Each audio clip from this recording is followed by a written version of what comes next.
On January 7th, 2025, in Pasadena, California, chaos reigns as the Eaton fire surges through the city, one of the deadliest wildfires in state history, claiming 16 lives by January 14th. According to the Los Angeles County Medical Examiner, the air is thick with smoke, the sky a menacing orange, and the scent of burning pine stings the nose. Homes along West Manor Street in nearby Altadena lie in rubble. As reported by the Los Angeles Times, residents rush with packed cars, some heading to the Pasadena Convention Center on 300 East Green Street amidst the wail of sirens. But at the edge of a quiet cul-de-sac near Eaton Canyon, an 86-year-old man, James, refuses to leave his small home, clinging to 50 years of memories. Emma, a 12-year-old girl with light skin and straight brown hair, stands outside her family's home near Eaton Canyon. She wears a navy hoodie with a school logo and sneakers, clutching a water bottle, her green eyes wide with fear. Known for her helpful nature, she watches as flames leap closer, her parents at the hospital with her sick brother, leaving her alone. Through the smoky haze, she spots James, her elderly neighbor, calmly reading in his armchair as embers rain down. She mutters to herself, "He doesn't know how bad it's getting," her voice trembling. The Eaton fire, scorching 14,117 acres by January 14th. Per Cal fire roars closer, driven by 70-mile-per-hour Santa Ana winds, as reported by the National Weather Service. A do-not-drink water advisory grips northern Pasadena due to damaged reservoirs. Noted by NPR, Emma hears sirens and sees flames licking the edge of Eaton Canyon, where evacuation zones like ALD Ton Canyon are under threat. The townsfolk shout as they flee. "I've been trying to get to my house for 5 hours." Their shadows flickering in the firelight.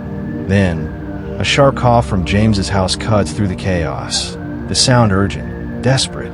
Emma drops her water bottle and sprints to James's door, banging with her small fists, yelling, "Mr. James, we have to go now."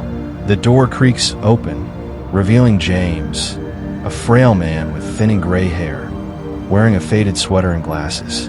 He grumbles, "I've lived here 50 years. I'm not leaving," his voice weak.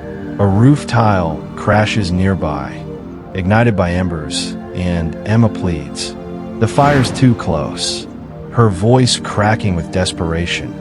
As the heat intensifies, the wind howling, as NPR reported on January 11th. Emma grabs James's arm, helping him out as he limps without his cane, left inside in his stubbornness. The fire leaps closer, igniting a neighbor's shed, the heat blistering their faces. Townsfolk vanish into the smoke, heading to the Pasadena Humane Society on 361 South Raymond Avenue, where small pets are sheltered per Cal fire updates.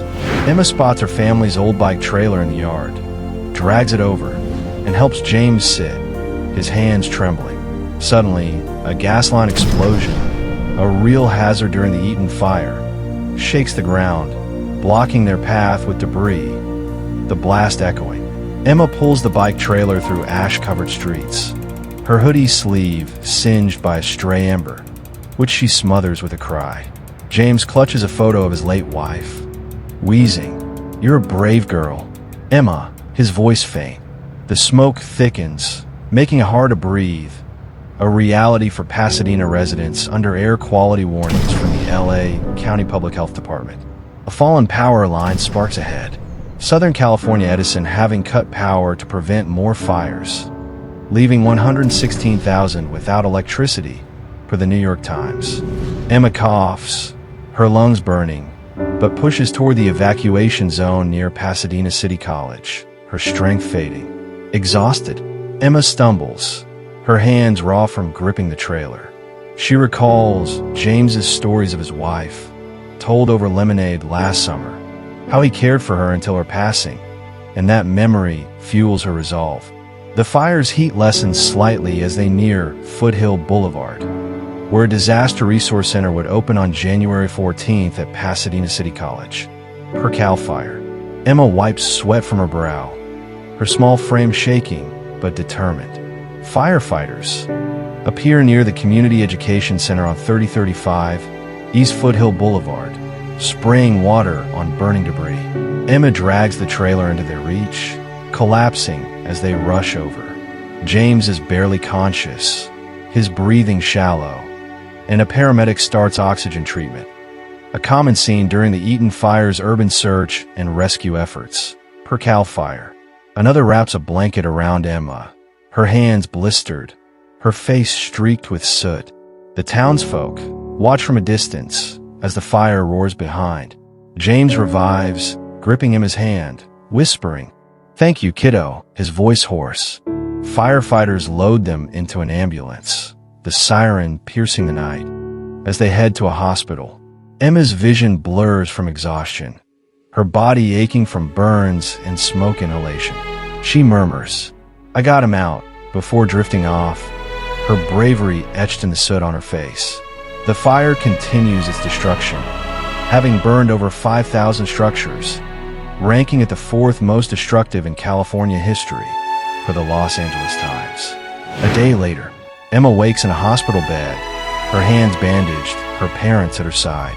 A news report on TV shows James recovering, calling Emma his hero, his voice breaking as he speaks. But then, the report shifts to a special announcement. The President of the United States, citing Emma's bravery during the Eaton Fire, invites her to the White House for a National Heroism Award. The room fills with applause from the hospital staff, but Emma stares at the screen, her heart racing, the weight of her actions sinking in. Her parents hug her, tears in their eyes, overwhelmed with pride. Emma, now discharged, stands outside the hospital, gazing toward Eaton Canyon, where the fire began. Her bandaged hand holds a thank you card from James, a symbol of their bond. Pasadena begins to rebuild, with volunteers cleaning debris near evacuation zones, as reported by the Washington Post. A voiceover echoes, "In the flames, a hero emerged, but the scars remain."